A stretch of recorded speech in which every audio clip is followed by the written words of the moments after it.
L'amour est dans le pré et sur le point de refermer le 18e chapitre de son histoire.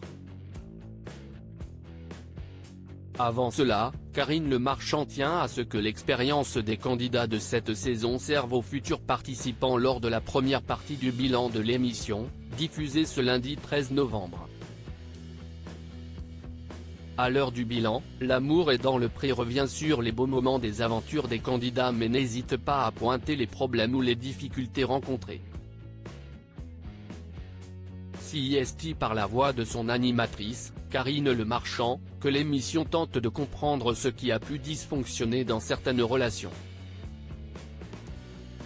Avec 18 années d'expérience, le programme et celle qui l'incarne parviennent à en tirer des leçons pour aider le candidat à avancer.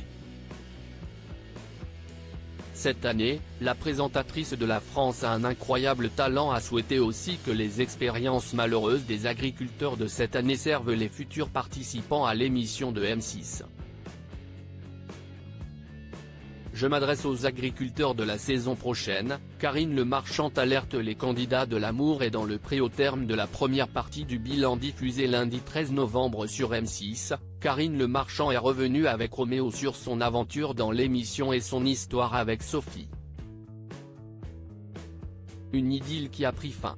Pour l'animatrice, un problème de taille avait saboté cette relation et l'avait rendue déséquilibrée dès le départ. En effet, Roméo a toujours le souhait de devenir père.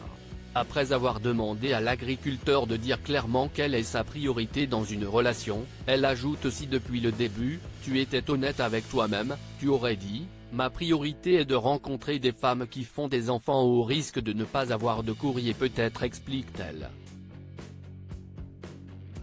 Ça aurait évité à une Sophie de t'écrire, d'y croire, de rêver, de vibrer, etc. Poursuit l'animatrice avant de passer un message.